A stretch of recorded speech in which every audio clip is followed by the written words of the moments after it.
Subscribe करें और bell दबाएं ताकि कोई खबर रह न जाए।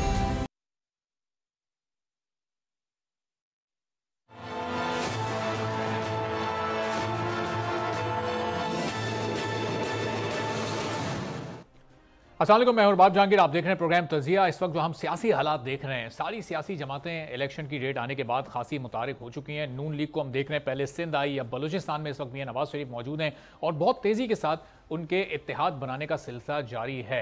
अब उनके काउंटर में अभी तक हमने देखा कि पाकिस्तान पीपल्स पार्टी की जानिब से कोई इत्तेहाद की बात सामने नहीं आई, बल्कि वो कह रहे हैं कि हम अकेले ही आवाम में जाएंगे, इलेक्शन शेड्यूल आ जाए उसके बाद देखेंगे। और साथ साथ लेवल प्लेइंग फील्ड ना होने का अपना एक एतराज़ और अपने तहफ़्फ़ुज़ात वो बार बार पाकिस्तान के अवाम के सामने रख रहे हैं। अब ये जो एतराज़ात हैं इसमें कितनी गहराई है, ये कितने हकीकत पर मबनी है और क्या वाकई पाकिस्तान पीपल्स पार्टी को लेवल प्लेइंग फील्ड नहीं मिल रही है, इससे मुतालिक भी हम बात करेंगे। और फिर साथ बिलावल भुट्टो जरदारी ने कल पाकिस्तान मुस्लिम लीग नवाज को महंगाई लीग करार दिया। यानी पीडीएम के दौर में जो भी माशी फैसले हुए या जो ऐसे फैसले हुए जो मुश्किल थे, जो एक आम आदमी की ज़िंदगी पर सख्त असरात लेकर आए, तो उसकी जिम्मेदारी उन्होंने पूरी की पूरी डाली पाकिस्तान मुस्लिम लीग नवाज पर। तो क्या पाकिस्तान पीपल्स पार्टी खुद को उस हुकूमत का एक अहम स्टेक होल्डर नहीं समझती थी? जो उन हालात में जो फैसले हुए, क्या पाकिस्तान पीपल्स पार्टी की मुशावरत उसमें शामिल नहीं थी? और अब जो इलेक्शन कैंपेन की जाएगी, क्या वो पाकिस्तान मुस्लिम लीग नवाज के खिलाफ इसी बयानी पर की जाएगी कि पीडीएम हुकूमत में नवाज शरीफ के कुछ फैसलों की वजह से मुश्किल माशी हालात पैदा हुए और फिर आगे जो माशी चैलेंजेस अब आने वाली हुकूमत को दरपेश होंगे, उनको हल करने का क्या प्लान पाकिस्तान पीपल्स पार्टी के पास है? और लेवल प्लेइंग फील्ड अगर नहीं मिली पाकिस्तान पीपल्स पार्टी को, जिसका वो मुतालबा कर रहे हैं, तो फिर उनकी इलेक्शन में क्या हिकमत अमली होगी? नताइज को तस्लीम करेंगे या नहीं करेंगे? इसी पर गुफ्तगू करते हैं। नवीद कमर साहब पाकिस्तान के सीनियर रहनुमा हमारे साथ मौजूद हैं। बहुत शुक्रिया नवीद कमर साहब, प्रोग्राम के लिए आपने वक्त निकाला। सर, ये पहले तो फरमाइएगा, बिलावल साहब ये कह रहे हैं कि पाकिस्तान मुस्लिम लीग नून महंगाई लीग है, वो ये कह रहे हैं कि उनको लेवल प्लेइंग फील्ड अवेलेबल है, हमें अवेलेबल नहीं है। तो अब इन हालात में पाकिस्तान मुस्लिम लीग नवाज के खिलाफ फिर इलेक्शन आप लोग कैसे कंटेस्ट करेंगे? जबकि हम ये देख रहे हैं कि वो इस वक्त इत्तेहाद के मामले में भी बहुत तेज़ी के साथ चल रहे हैं, मुख्तलिफ सूबों में जा रहे हैं, एक्टिविटी उनकी नज़र आ रही है। आप लोग अवाम में जा रहे हैं, जलसे कर रहे हैं, मीडिया टॉक्स कर रहे हैं, लेकिन किसी इत्तेहाद की तरफ आप नहीं जा रहे। तो आगे क्या प्लानिंग है पाकिस्तान पीपल्स पार्टी की? बिस्मिल्लाहिर्रहमानिर्रहीम। बहुत शुक्रिया भाई। ये दुरुस्त बात है आपकी कि एक तो ये कि पीपल्स पार्टी ने इरादा यही किया कि बजाय इसके कि किसी अलायंस में का एक छोटा हिस्सा बनने के, पीपल्स पार्टी खुद अपने मंशूर और अपने प्रोग्राम के साथ लोगों के पास जाएगी। और क्योंकि लोगों के इस वक्त हालात जो हैं, खासकर माशी हालात, काफ़ी दिनों से अंडर प्रेशर हैं, चाहे वो पीटीआई की गवर्नमेंट के दिन हो या इवन हमारे जो कोलिशन के दिन हो।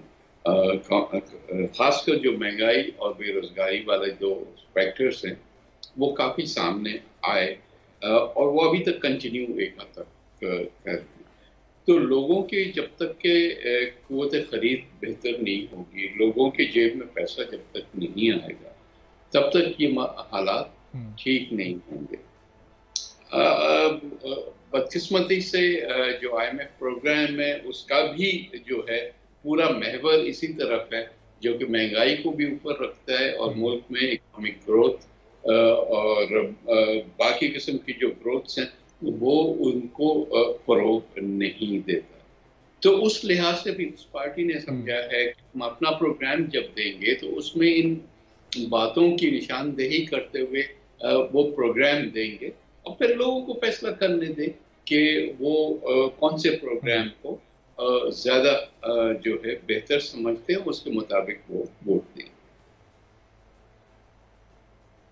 ठीक है। तो नबी साहब, ये जो लेवल प्लेइंग फील्ड का आपका मुतालबा है, आप ज़ाहिर है कि पिछले चंद माह से जब से हुकूमत ख़त्म हुई है, पीडीएम की असम्बलियाँ तोड़ी गई हैं, उसके बाद से ही आप ये कह रहे हैं कि लेवल प्लेइंग फील्ड हमें नहीं दी जा रही। अब ये मुतालबा आपका इलेक्शन कमीशन से है, ये निगरान हुकूमत से है, वफाकी काबीना से है, या ये सूबाई हुकूमतों से है? ये मुतालबा आपका बुनियादी तौर पर किस से? देखिए, पहले तो ये बताएं ना कि आइन किसकी जिम्मेदारी बनाता है कि मुल्क में इलेक्शन जो हों वो साफ शफाफ हों, और अगर नहीं हो रहे तो उसके लिए जो है मुतहर्रिक कौन सी इंस्टीट्यूशन हो, वो पूरा जिम्मेदारी प्राइमरीली इलेक्शन कमीशन की आती है। उसके बाद बाकी जो भी फैक्टर्स हैं, चाहे वो निगरान हुकूमत हो, चाहे एस्टेब्लिशमेंट हो, चाहे और जो लोग हैं, वो सब फ्लो वहां से होता है। तो लेकिन अगर एक बेसिक की सूरत हो कि हम समझे कि इलेक्शन कमीशन सुन तो रहा है लेकिन उस पर कुछ एक्शन नहीं ले रहा, मैंने तो कोई नहीं देखा। हमने तो ये देखा कि कुछ लोग थे जो कि हमारे साथ कोalition में थे, लेकिन जब कोalition खत्म हो गई, जब असेंबलियां खत्म हो गई, तो वो लोग कंटिन्यू किए और सिर्फ एक पार्टी से वो ताल्लुक रखते थे। तो वहां से ये नैरेटिव शुरू हुआ कि भाई ये किस तरह ऐसे है, लेकिन उस पर कोई एक्शन नहीं हुआ। फिर आहिस्ता आहिस्ता हमने देखा कि मियां नवाज शरीफ साहब भी आए, उनको जिस तरह से सहूलियात दी गई जो कि पाकिस्तान की तारीख में शायद पहली दफा होगा। तो फिर दूसरे इंस्टीट्यूशन भी, अब जुडिशरी जो कि सबसे न्यूट्रल इंस्टीट्यूशन होना चाहिए, उसके भी कुछ एक्शंस ऐसे थे जिसमें डबल स्टैंडर्ड्स नजर आ रहे थे। तो ये सारी बातें मिल मिला के ये लगता था कि जो पूरा स्टेज है वो सजाया जा रहा है एक ही पार्टी के लिए। अब वो उसके बाद अब आप जैसे कह रहे हैं अलायंसेस वगैरह सूबे में, तो और उसके पीछे भी क्या है, जाहिर है कि मंजर आम पे आके तो ये चीजें नहीं कही जाती, लेकिन बैकग्राउंड में तो ये पता होता है, जिसको फोन आता है, जिसको कहा जाता है कि भाई फला पार्टी में जाओ, और फिर वो ही ends up in that party. तो फिर आपको क्या नजर आता है कि आगे जाके क्या होगा। हम उस खदशे से कह रहे हैं कि आज ही से उसकी करेक्शन की जाए, ताकि कल जब इलेक्शन हो तो लोगों को उस इलेक्शन की रिजल्ट पे एतबार हो, और उसके नतीजे में जो हुकूमत बन के आए वो पायदार हो, वो ऐसे एक्शंस ले सके जिस पर लोगों का यकीन हो। जैसे हमने एक बहुत बड़े हमारे माजी में कई ऐसे वाकयात हुए हैं जिसमें इलेक्शंस मशकूक हो गए। अब पिछली जो इलेक्शंस 2018 की, यही हमारे दोस्त मुस्लिम लीग वाले और हम मिलके ये कहते थे, जो सिलेक्टेड प्राइम मिनिस्टर का लफ्ज इस्तेमाल आया वो इसलिए आया कि एक ज़ाहिरी तौर पे इस्टेब्लिशमेंट की मदद से एक पार्टी आगे आई और उसको गवर्नमेंट दी गई। फिर उसने किस तरह से बिहेव किया, वो आज वही इस्टेब्लिशमेंट जो है उसको आहिस्ता आहिस्ता करके खत्म करने की कोशिश कर रही।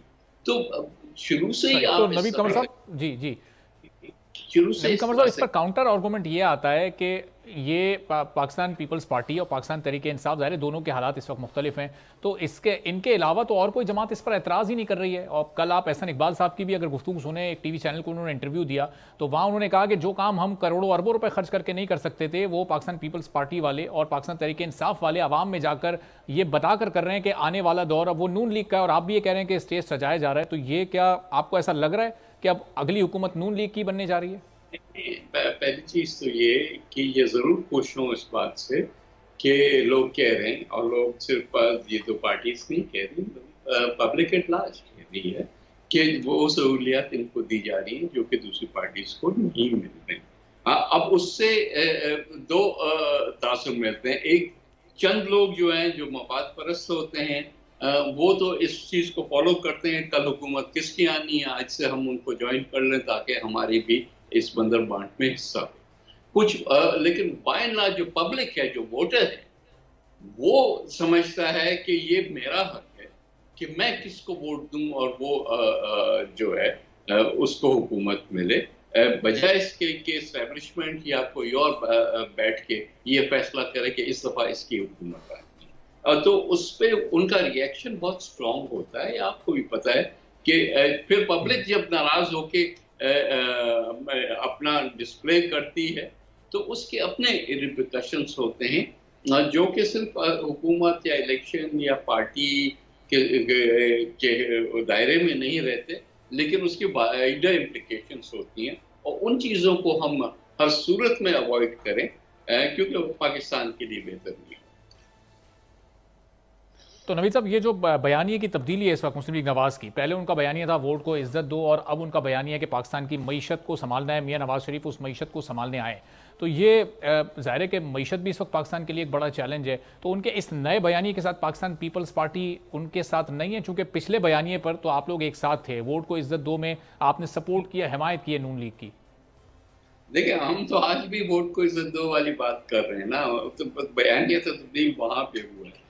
अनफॉर्चुनेटली अगर इतना आसान था कि कह देना कि जी मईशत को बेहतर करने के लिए आ रहे हैं, या बिस्मिल्लाह जरूर आए, हम भी यही कह रहे हैं कि हम मईशत को बेहतर करने के लिए आ रहे हैं, तो उसमें तो कोई खराबी नहीं है। सिर्फ ये कि आप उसको किस तरह से बेहतर करेंगे, उस पे जो है वो डिबेट हो रही है ना, कि जो पॉलिसीज अगर कंटिन्यूएशन होनी है वो आज दिन तक कामयाब नहीं हुई, उससे मसले हल नहीं हुए, तो अब कुछ अलग हट के कोई बात करने की जरूरत है ना, कुछ अलग पॉलिसीज देने की। आपने जो है कॉन्ट्रैक्शन की इकोनॉमी की, कॉन्ट्रैक्शन से आपका ख्याल ये था कि महंगाई भी जो है कंट्रोल में आएगी।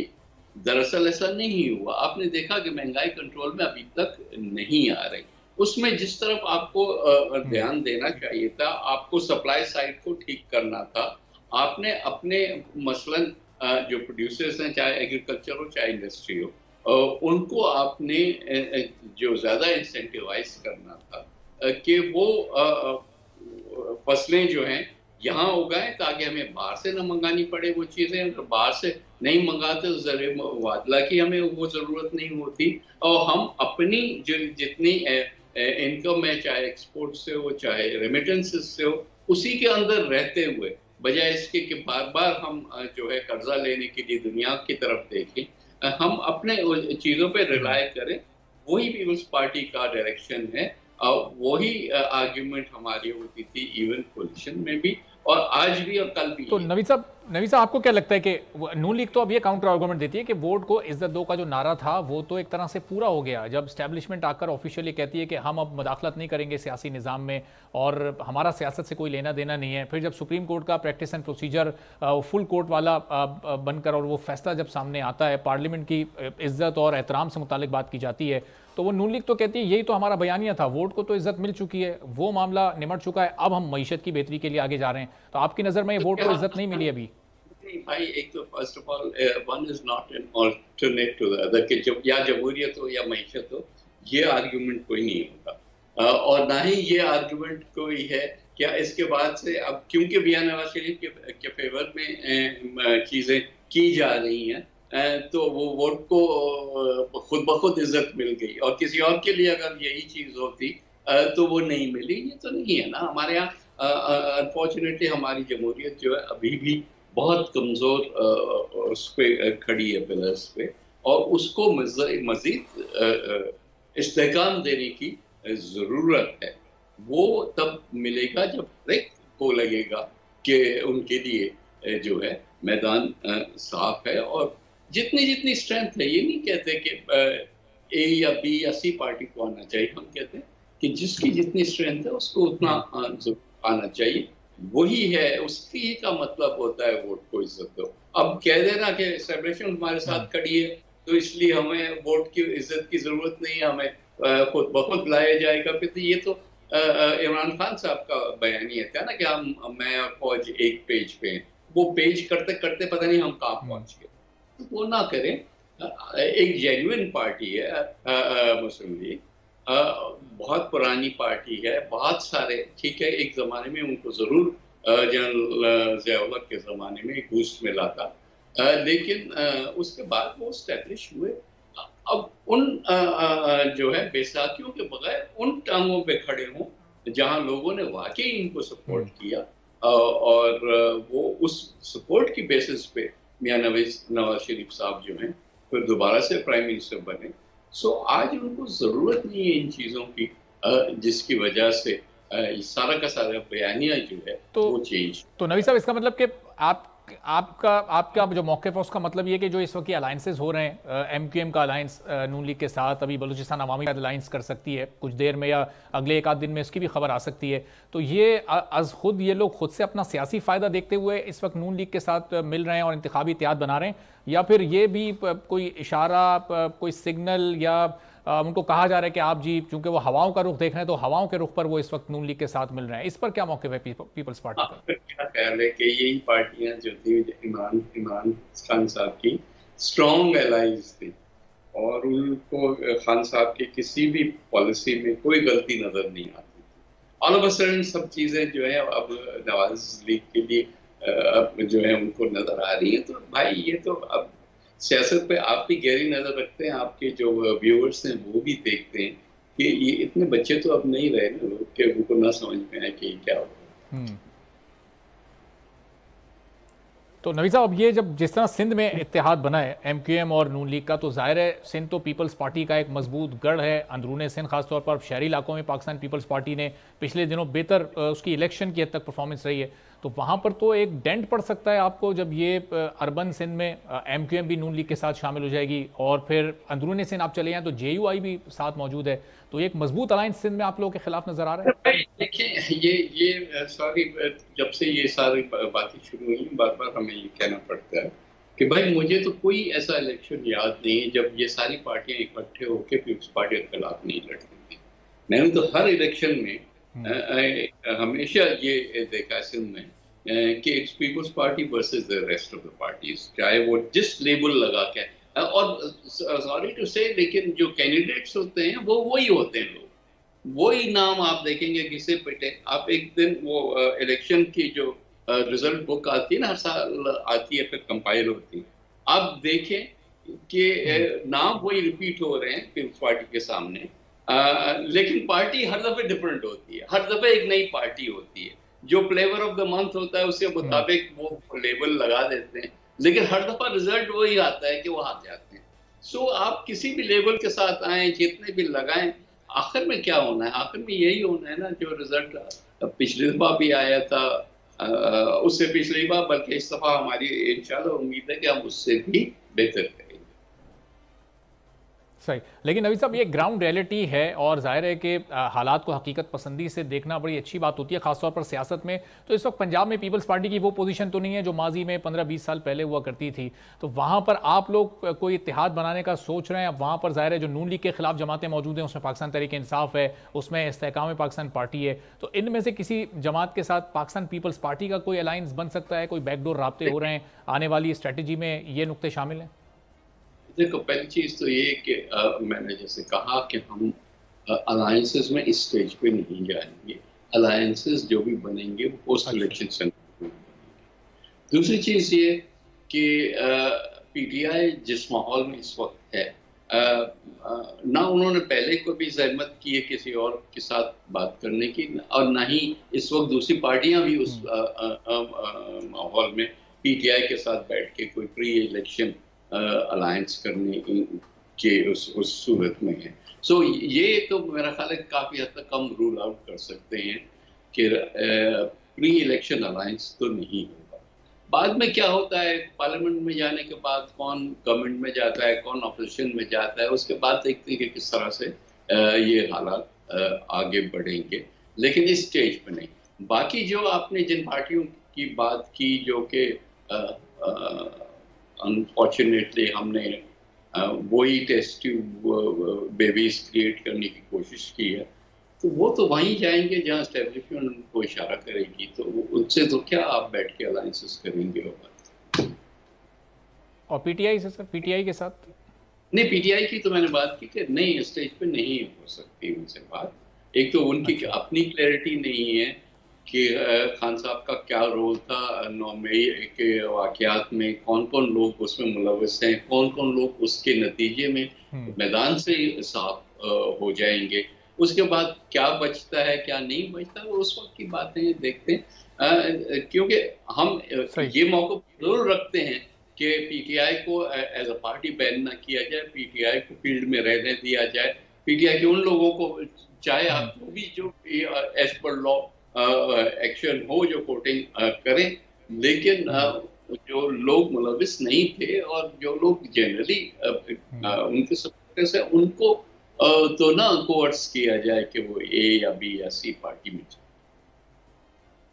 ठीक है। अब नबी साहब, ज़ाहिर है कि पाकिस्तान पीपल्स पार्टी तो ये बड़े दिल का मुजाहरा कर रही है कि पाकिस्तान तहरीक 9 मई में मुलविस नहीं है, उनको इलेक्शन में कंटेस्ट करने का मौका दिया जाए। लेकिन एक ख़त सदर मुमलिकत ने निगरान वज़ीर आज़म को जब लिखा कि लेवल प्लेइंग फील्ड पीटीआई को नहीं मिल रही और पीटीआई को वो फराम की जाए, तो उसमें हैरानकुन तौर पर पाकिस्तान पीपल्स पार्टी का नाम शामिल नहीं था। क्या पाकिस्तान पीपल्स पार्टी को भी और आपको भी इस पर हैरत है या नहीं? सदर साहब को पीपल्स पार्टी के तहफ़्फ़ुज़ात उस खत का हिस्सा बनाने चाहिए थे? यानी एक छोटा सा ब्रेक लेते हैं, ब्रेक के बाद वापस आकर यही सवाल नवीद कमर साहब के सामने रखते हैं और फिर मंशूर की क्या तफसील होगी पाकिस्तान पीपल्स पार्टी के आने वाले इंतखाबात में, और मईशत पर क्या काम पाकिस्तान पीपल्स पार्टी करेगी, क्या प्लानिंग चल रही है, इस पर बात होगी एक ब्रेक के बाद।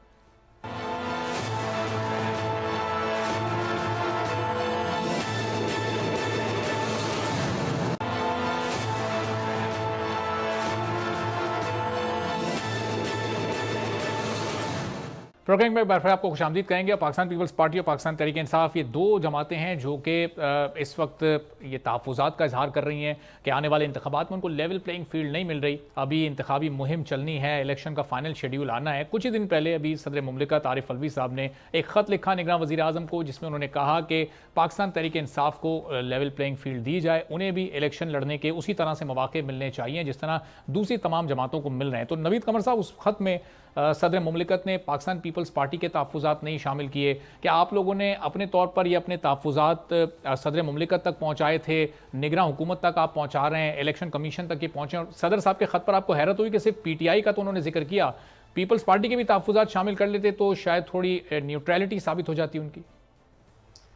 देखिए, अनफॉर्चुनेटली आरिफ अलवी साहब हमारे कलीग थे, असेंबली में अपोजिशन में इकट्ठे होते थे, लेकिन जब से वो सदर मुमलिकत बने हैं, वो सदर कम और पीटीआई के कारकुन ज़्यादा हैं।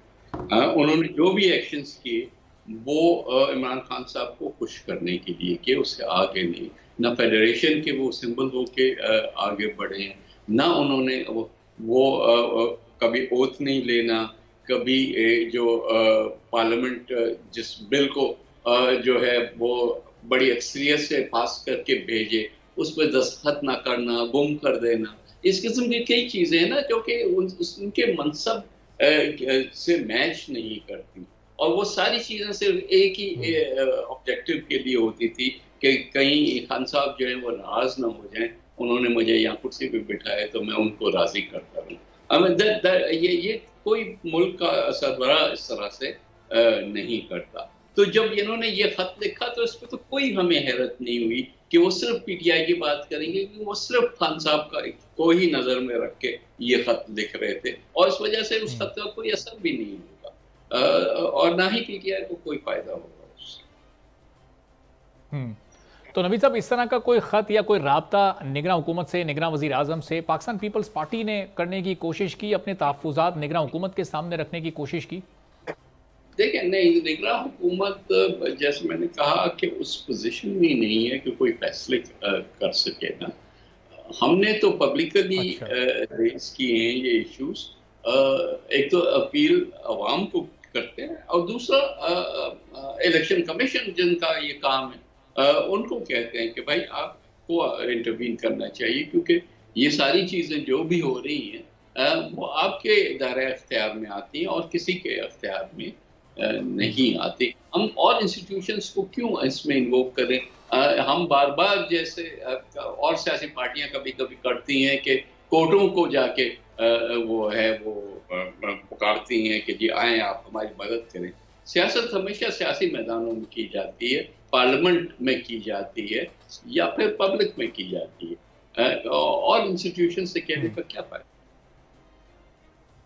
सही। तो अब नबी साहब, बिलावल साहब और जरदारी साहब भी बड़ा वाज़ेह कर चुके हैं कि अब फील्ड जैसी भी हो, लेवल प्लेइंग फील्ड मिले नहीं मिले, पब्लिक में तो जाना है, इलेक्शन में तो हिस्सा लेना है और इलेक्शन हम लड़ेंगे। अब वो जो इलेक्शन लड़ा जाएगा वो उसके मंशूर की तैयारी की क्या सूरत हाल है? मंशूर में किन किन नुकात को प्रायोरिटी दी जाएगी? हम अभी देख रहे हैं कि नून लीग की एक बड़ी लंबी चौड़ी 43 रुकनी मंशूर कमेटी बनी है, इरफान सिद्दीकी साहब उसको हेड कर रहे हैं, तो ज़ाहिर है आपको भी बड़ा तगड़ा मंशूर चाहिए होगा। तो वो 3-4 बुनियादी नुकात क्या होंगे जो कि फिर अगर आप हुकूमत में आते हैं तो उसको फिर अमली जामा पहनाने की कोशिश करेंगे?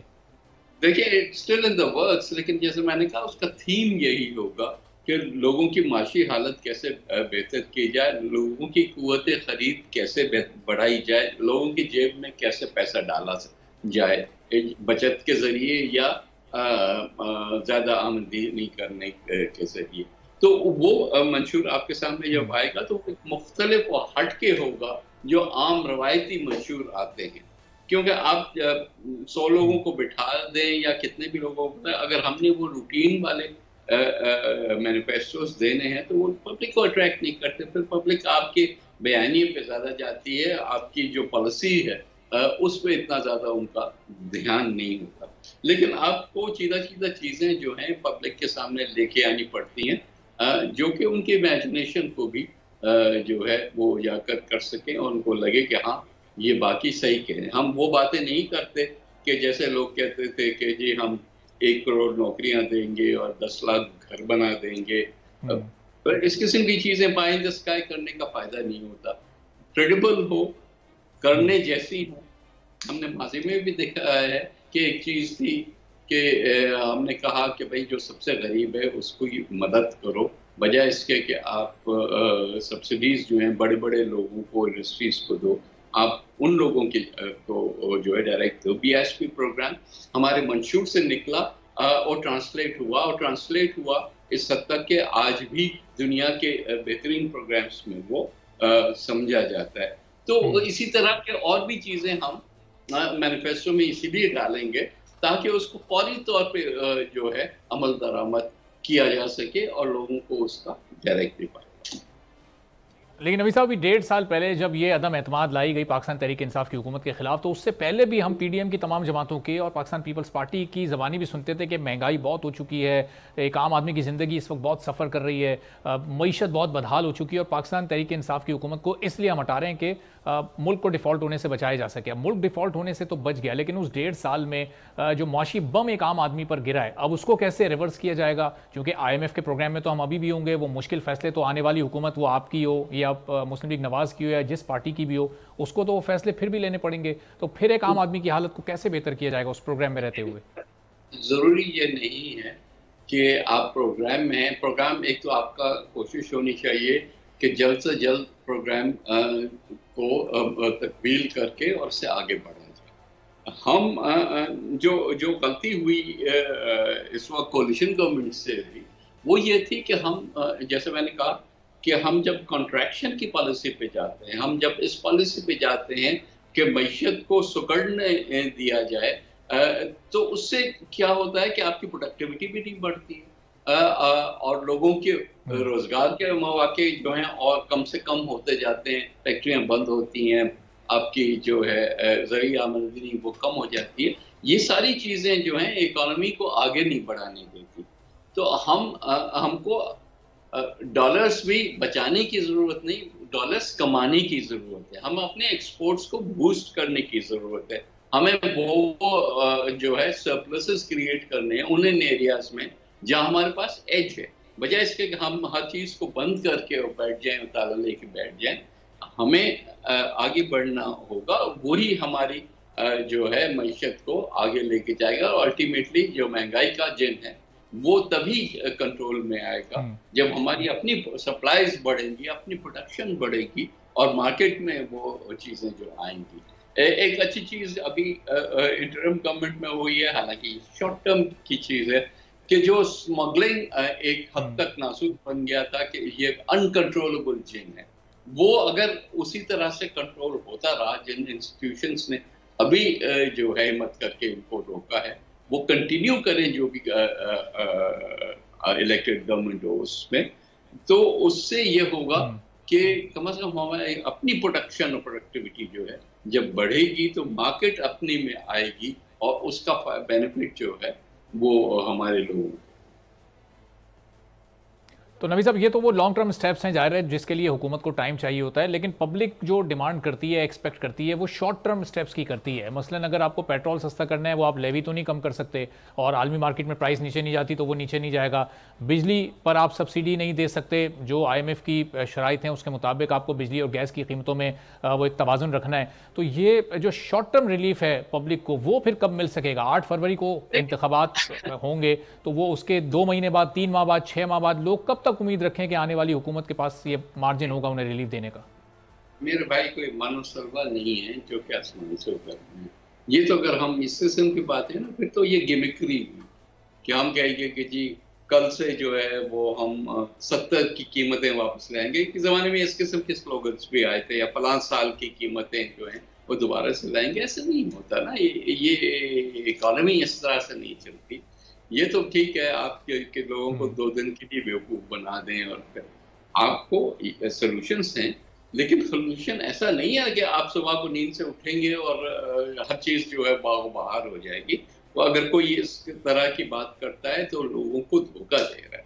So let us B clear on that कि इस तरह से नहीं होगा, टाइम ज़रूर लगेगा, लेकिन टाइम मिनिमाइज होने की ज़रूरत है ना।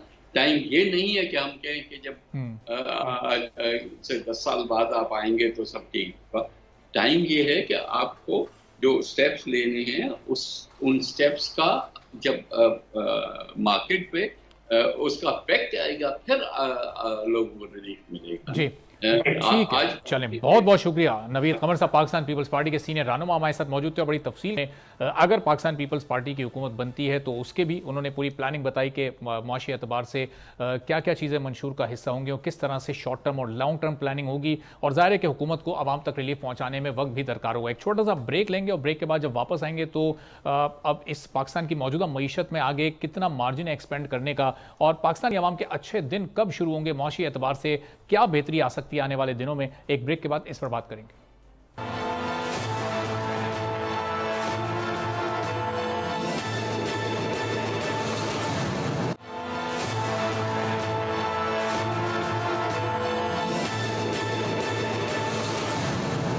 प्रोग्राम में एक बार फिर आपको खुशामदीद कहेंगे और IMF का वफ्द इस वक्त पाकिस्तान में मौजूद है और ये जायज़ा मिशन है जो कि पाकिस्तान पहुंचा है। पॉलिसी सतह के इन मुज़ाकरात की कामयाबी की सूरत में पाकिस्तान को दूसरी किस्त IMF से मिलनी है जो कि 71 करोड़ डॉलर है। इससे पहले हम सब जानते हैं कि जुलाई में पाकिस्तान को पहली किस्त 1 अरब 20 करोड़ डॉलर की सूरत में मिली थी। तो पाकिस्तानी मईशत को इस वक्त इन 71 करोड़ डॉलर्स की कितनी ज़रूरत है और इससे पाकिस्तानी मईशत को कितना इस्तेहकाम मिलेगा। इस वक्त हम देख रहे हैं कि मुख्तलिफ सियासी जमातें जो अपनी इलेक्शन कैंपेन कर रही हैं आने वाले दिनों में मईशत में बेहतरी के दावे कर रही हैं, उनके पास जो प्लान्स मौजूद हैं क्या उन पर अमल दरामद करते हुए पाकिस्तानी मईशत को बेहतरी की तरफ ले जाया जा सकता है। और ये 71 करोड़ डॉलर जब पाकिस्तानी मईशत में शामिल होंगे तो क्या डॉलर की कीमत जो कि डॉलर की कदर जो कि कुछ दिनों पहले तक हमें मुसलसल गिरती हुई दिखाई दे रही थी, पिछले चंद दिनों से उसने एक बार फिर थोड़ा सा राइज लिया है, तो उसको क्या मुस्तहकम करने में कोई मदद मिल सकेगी। आने वाले दिन पाकिस्तान में माशी एतबार से किस नौयत के होंगे, इसी पर ज़रा गुफ्तगू करते हैं। अशफाक तोला साहब माहिर माशी मौजूद हैं। अशफाक साहब बहुत शुक्रिया प्रोग्राम के लिए आपने वक्त निकाला। ये जो इस वक्त IMF का वक्त पाकिस्तान में मौजूद है,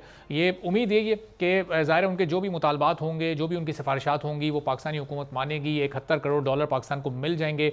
जब ये मिल जाएंगे अशफाक साहब, ये इनसे इस वक्त पाकिस्तानी मईशत को क्या फ़ायदा होना है, हुकूमत को कितना फ़ायदा हो सकता है और एक आम आदमी के लिए लॉन्ग टर्म और शॉर्ट टर्म में ये इसका नुकसान है, महंगाई बढ़ेगी, मुश्किल हो जाएंगे लोगों के लिए हालात, या फिर आने वाले दिनों में बेहतरी की उम्मीद लगाएं? जी अस्सलाम वालेकुम, बिस्मिल्लाहिर्रहमानिर्रहीम, थैंक यू वेरी मच।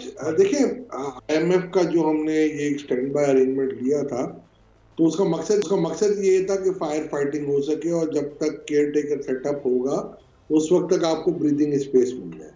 इस वक्त ये जो रिव्यू था ये पहले से ड्यू था नवंबर में और ये रिव्यू अब हो रहा है और इस रिव्यू में मेरा ख्याल है कोई खास कमाल की बात नहीं है। क्वार्टर का आधा हिस्सा जो था वो आपकी मुंतखब हुकूमत दे के गई थी और आधा हिस्सा जो क्वार्टर का 45 डेज ये केयर टेकर सेटअप में वाला है। देखिए सबसे बड़ी बात होती है हमारे जो अहदाफ थे वो बड़े आसान थे, कोई इसमें बहुत ज़्यादा मुश्किलात नहीं थी। सबसे पहले उन्होंने कहा था आप एमनेस्टी नहीं देंगे, हम नहीं दे रहे। दूसरा कहा था टैक्स कलेक्शन आपकी इस हिसाब से होनी चाहिए, उस हिसाब से हो रही है, क्योंकि आपको पता है कि जी आपने पोर्ट खोल दी है तो पोर्ट खोलने के बाद आपकी जो पोर्ट की रेवेन्यू है, कस्टम ड्यूटी, पोर्ट के थ्रू जो आपके टैक्सेस आते हैं, sales tax, FED, income tax, वो सारे आपको मिल रहे हैं।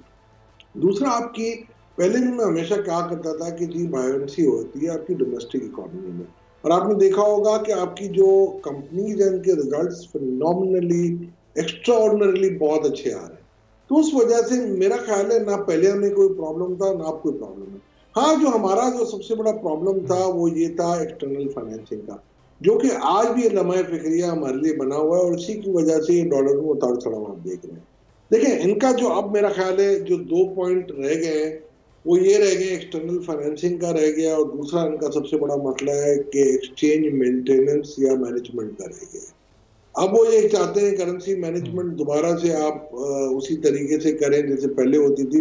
बट हमने काफी स्टेप्स लिए, हमारी अफवाज ने काफी स्टेप्स लिए और मेरा ख्याल है काफी स्मगलिंग को रोका गया। बट इनके मुतालबात कुछ और ही हैं और मैं नहीं समझता कि अगर मेरे हिसाब से जो हमारी कैलकुलेशन है वो रील की 260 रुपए की है। और मुझे ये समझ नहीं है, यकदम जब से IMF के आने की इत्तला मिली और IMF आना शुरू हुआ तो हमारी मिनिस्ट्री ऑफ फाइनेंस ने अपने हाथ खड़े कर दिए और मेरा ख्याल है रुपी के हिसाब से जो डॉलर रुपी पैरिटी थी उसमें इजाफा होना शुरू हो गया। तो मैं उम्मीद करता हूँ, मेरा ख्याल है IMF के वक्त के जाने के बाद ये फिर कम हो जाएगा।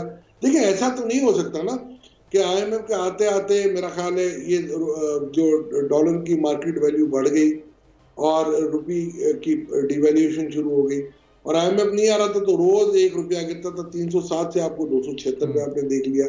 तो इतना बड़ा एक क्वांटम। तो अशफाक साहब ये 276 तक भी नीचे गया है, तो आपने कहा कि उम्मीद आप कर रहे हैं कि IMF जाएगा तो ये वापस नीचे आ जाएगा, तो ये इसकी एक्चुअल वैल्यू इस वक्त होनी क्या चाहिए? और फिर जाहिर है कि जब ये एक्सचेंज रेट बढ़ता है तो हमारा पेट्रोल महंगा होता है, बिजली महंगी होती है, गैस महंगी होती है, तो ये बुनियादी वजह इसकी एक्सचेंज रेट ही है या फिर जो IMF की शराइत होती हैं, IMF की सिफारिशात होती हैं, उस वजह से फिर ये महंगाई का सामना इन सेक्टर्स में करना पड़ता है? देखिए IMF के जो मुआहदे आप करते हैं उस पर आपको अमलदारी तो करनी पड़ेगी ना, तो IMF को मुर्द इल्जाम आप नहीं ठहरा सकते। आप अपनी मैनेजमेंट को देखें, दो चीजें है ना आपकी खातिर ख्वाह होती हैं, एक आपकी बिल्कुल एक्सचेंज पैरिटी है और दूसरा आपका इन्फ्लेशन है। अगर कमोडिटी प्राइस अगर इंक्रीज हो जाती है, जैसे इस वक्त फिल वक्त आपको फ्यूल और या ऑयल की प्राइसेस में कमी वाकई हुई है, कभी उतार चढ़ाव होता रहता है, तो मेरा ख्याल है ये भी आपको एक बहुत बड़ा अंसर होता है आपकी महंगाई के अंदर। दूसरा सबसे बड़ा जो मसला होता है आपकी जो प्रोविंशियल गवर्नमेंट है, इनकी प्राइस कंट्रोल कमेटीज होती हैं, वो इतनी इफेक्टिव नहीं रही है इस वक्त हमारे पास।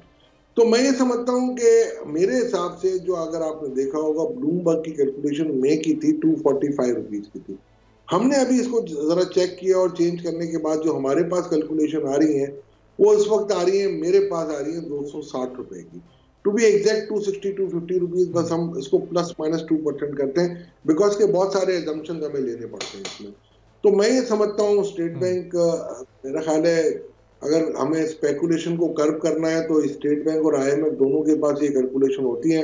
हम तो अपनी जो प्रोजेक्टेड होती है इस हिसाब से निकालते हैं, उनको दे देनी चाहिए ताकि सबको पता चले कि ये रियल वैल्यू हो और उस रियल वैल्यू के हिसाब से आपकी अगर ट्रेडिंग करनी है तो देखिए फेयरनेस। अशफाक साहब, मोस्ट ऑफ द टाइम्स हम ये देखते हैं कि जब इंटरनेशनल मार्केट्स में ऑयल प्राइसेस डाउन होती हैं तो हमारा एक्सचेंज रेट एन उसी वक्त बढ़ जाता है और उसकी वजह से फिर वो रिलीफ आवाम तक नहीं पहुंच पाता। तो ये कितनी अहमियत है एक्सचेंज रेट को मेंटेन रखने की ताकि जो इंटरनेशनल प्राइसेस के लो होने का जो फ़ायदा है कम से कम वो तो उसके आफ्टर इफेक्ट्स जो हैं वो तो आवाम तक पहुँचे। देखिए अनफॉर्चुनेट ये बात है, आप देखा होगा राव साहब कि हमारी जो ओपन मार्केट जिस पे हम करते हैं और इंटरबैंक 95% है, ओपन मार्केट आपने जो 5% है। अनफॉर्चुनेटली हमें ये डिक्टेशन मिल रही है कि जो 5% है वो 95% पे प्रिवेल करेगी। यानी हमने ये कहा है कि 1.25% का फर्क होगा between interbank and open market में। तो ये मेरा ख्याल है दुनिया में वाहिद मेरा ख्याल है मुल्क है हमारा कि जिसमें इस लेवल की हमने शरायत को माना है, बिकॉज के हमारे लिए इमरजेंसी काफी थी। शायद वो मुंतखब हुकूमत उसको मैनेज हम कर पाते, तो मैं भी उसका हिस्सा था, मैनेज कर लेते, बट हमें यही डर और खौफ था कि यार अगर फर्ज करे केयर टेकर सेटअप आ गया और अगर इसमें कोई ऐसी मेरा ख्याल है उतार चढ़ाव हो गया तो प्रॉब्लम हो गया। और मैं अब समझता हूँ कि वाकई जो अभी जो हालात हैं फाइनेंस मिनिस्ट्री में तो बड़े कोना मश्क लोग बैठे हुए, वही टीम है जो पहले भी थी। तो मेरा ख्याल है लीडर का फुकदान होता है, तो जो मेरा ख्याल है लीडर में हिम्मत होनी चाहिए थी, तो आज वो हिम्मत नहीं कर पा रही है मेरा ख्याल है मैडम हमारी। तो मुझे लग रहा है और मैं समझता हूँ IMF के जाने के बाद कुछ फर्क पड़ेगा।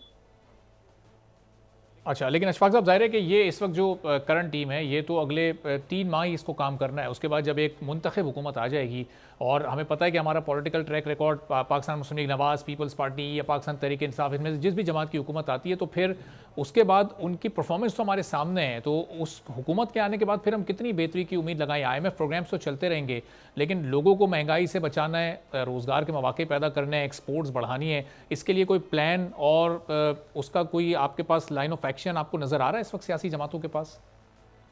देखिए मैं तो नहीं समझता हूं कि हमारी सियासी जमातें इतना फेल हुई हैं जितना हम समझ पा रहे हैं। 2013 से 2017 का दौर भी आपके सामने है, जब मेरा ख्याल है सागदार साहब होते थे। आईएमएफ का प्रोग्राम हमने सक्सेसफुली एंड किया और वाहिद आईएमएफ का प्रोग्राम था जिसमें आपका इन्फ्लेशन कम हुआ, जीडीपी ग्रोथ बढ़ी और आपकी एक्सचेंज पैरिटी रिवर्स पे आई, 104 पे हमने स्टेबल रखी, इकोनॉमिक स्टेबिलिटी भी थी, नए आप एफडीआई भी लेके आए थे। और आप ये देखेंगे कि वाइड प्रोग्राम था जिसमें आपने 13 से लेकर अक्टूबर 16 तक आपने 1.88 बिलियन डॉलर मार्केट से खरीद के आपके अपने रिजर्व्स को आपने बिल्टअप किया। तो मैं नहीं समझता हूं आप उस प्रोग्राम को नहीं भूल सकते। इसकी तारीफ क्रिस्टिना लेगार्ड ने भी की और आपकी मईशत 24वीं मईशत थी और आप you were tip to be among the G20 group by 2030। आपकी जीडीपी ग्रोथ जो सीपैक के बाद होनी थी वो 9.25 के करीब थी। तो मुझे एक बात बताएं, जहां आप 27 लाख की कैपेसिटी कर रहे थे क्रिएट एम्प्लॉयमेंट की, वहां आप नेगेटिव कैसे चले गए? तो ये तो सिर्फ हम अगर आप पॉलिटिकल गवर्नमेंट को तो अशफाक साहब, जाहिर है वो 2013 से 17 के जिस दौर की आप बात करें, 13 से पहले भी पाकिस्तान के माशी हालात बड़े मुश्किल में थे और फिर इसहाक डार साहब ने जो आके 4 साल परफॉर्मेंस दी, उसी परफॉर्मेंस की बुनियाद पर लोग की एक्सपेक्टेशन थी कि ये पीडीएम की हुकूमत में भी जब इसहाक डार साहब आए मिनिस्ट्री ऑफ फाइनेंस में, तो बड़ी उम्मीदें थी उनसे कि वो ये वाला वक्त भी बेहतर तरीके से वो गुजारने में कामयाब होंगे। लेकिन यहाँ पर फिर क्यों वो नाकामी का मुंह देखना पड़ा? एक आम आदमी की हद तक जो मुल्क डिफॉल्ट होने से बचाया वो अपनी जगह पर एक क्रेडिट है, लेकिन एक आम आदमी के हालात तो बड़े मुश्किल हो गए के अंडर में। अरबाज साहब, एक बात मैं आपको बताऊं, 5 साल का अरसा आपको मिलता है अपनी पॉलिसीज को ला के ठीक करने का, और आपको 9 महीने या 10 महीने का अरसा दिया जाए, मेरा ख्याल है बहुत वाज़ेह फर्क होता है। ये अरसा ऐसा था जो जितना बिगाड़ हो चुका था हमारे पास मार्च 22 तक का, और उसके बाद जिस तरीके से हम फ्री मार्केट के उसमें जुमरे में आके हमने जिस तरीके से आईएमएफ की शरायत मानी, मैं नहीं समझता कि उसके बाद इतना कोई स्पेस था डार साहब के बाद या किसी के बाद। मैं भी उनकी टीम का ऐसा था, मुफ्ता इस्माइल साहब ने भी अपनी जोर पूरा लगाया, बट जो हालात थे वो इतने खराब थे हमारे लिए कि हम उसमें कुछ नहीं कर पा रहे थे। और ये उस वक्त को मैं इस बात से तशबीह दे रहा हूँ कि हमने जो है ना न्यूक्लियर वेपन से हम लड़ रहे थे लकड़ी की तलवार से, तो वो दौर अलग था। अच्छा। और अभी भी मैं समझता हूँ कि अब आपको 5 साल मिलेंगे। मैं आपको आज भी बता रहा हूँ, अगर आपने आज भी मैं खबर पढ़ रहा था कि SIFC को जिस तरीके से क्लिप किया जा रहा है, तो मैं नहीं समझता हूँ SIFC को अगर आपने क्लिप किया और ये जिस तरीके से हमारी मुसल्लह अफवाद ने जिस तरीके से इसको ट्रैक पे लेके आए, और अब जिस तरीके से IMF इसमें भी इंटरफेरेंस करना चाह रहा है कि जी कि ये इस तरीके से नहीं होना चाहिए, तो मैं नहीं समझता हूं कि ये पाकिस्तान के हक में बेहतर है। बिकॉज के SIFC के अंदर हमें तो अगर फरवरी 24 में जब अगर इसहाक डार साहब दोबारा फाइनेंस मिनिस्टर बनते हैं, तो फिर आपने कहा कि ज़ाहिर 5 साल का अरसा मिलना चाहिए, उसमें सब हालात बेहतरी की तरफ जा सकते हैं, तो कितना लंबा अरसा उनके शॉर्ट टर्म और लॉन्ग टर्म प्लान्स पर होने क्या चाहिए? समरात आवाम तक पहुँचते हुए कब तक नजर आएंगे? उसके लिए 3 माह का वक्त दरकार होगा, 6 माह का, या इससे थोड़ा लंबा टाइम दरकार होगा? मैं आपको एक बात बताता हूँ, मैं इसहाक डार साहब मेरे बड़े दोस्तों में से भी हैं, बड़े भी हैं हमारे, और मैं इनको अभी ये मशवरा नहीं दूंगा कि वो फाइनेंस मिनिस्टर आए। मैं इनको कहूंगा अब आप डिप्टी प्राइम मिनिस्टर आए। अच्छा। और फाइनेंस, कॉमर्स, सारे इकोनॉमी से रिलेटेड जितनी भी चीजें इंटरलिंक्ड हैं उनको वो कंट्रोल करें। बिकॉज कि आज अगर मैं फाइनेंस को कंट्रोल कर लूँ और मेरा एक आर्म है जो कि कॉमर्स है या मिनिस्ट्री ऑफ पेट्रोलियम है, अगर वो मेरे कंट्रोल में नहीं होगा तो फिर मैं एक कोहेसिव प्लान जो ऑल इंक्लूसिव प्लान है वो मैं बना नहीं सकता। तो मेरी अल्लाह ताला से दुआ भी है कि पाकिस्तान के हक में। तो अशफाक साहब, एक एक्सपीरियंस हमने फिर मिफ्ता साहब की शक्ल में देखा था, तो फिर कोई नया इस तरह का एक्सपीरियंस करने का मुतामिल हो सकता है मुल्क की आने वाली हुकूमत? वही आपका मेरा ख्याल है नया तजर्बा नहीं है, बड़े कोना मश्क लोग मौजूद हैं जिस भी पार्टी की हुकूमत है। मैं ये नहीं कहता, खुदा ना कहता कि नून लीग की ही सिर्फ आ गई है। जो जीतेगा उस पार्टी को एक प्लान मिलना चाहिए, वो प्लान होना चाहिए। देखिए आपका प्लान जो है ना बड़ा सिंपल है। आपका प्लान जो है ना, आपकी जो अंडर पैरेलल इकोनॉमी है उसको ठीक करना है आपको, और जब तक ठीक नहीं होती आपका लो इंटरेस्ट रेट होना चाहिए और मैनेज पैरिटी होनी चाहिए। मैंने आपको कहा 5% आपकी ओपन मार्केट है और 95% आपकी इंटरबैंक होती है। उसमें मैं कहां से? बहुत बहुत शुक्रिया अशफाक तोला साहब, हमारे माशियात हमारे साथ मौजूद थे और बड़ी तजावीज़ उन्होंने पेश की आगे आने वाली हुकूमत के लिए, और इन नुकात पर अगर लेकर काम किया जाए तो जो पाकिस्तान पर इस वक्त माशी बोझ है वो खासी हद तक कम हो सकता है। आज के प्रोग्राम से इजाज़त दीजिए, अल्लाह हाफ़िज़।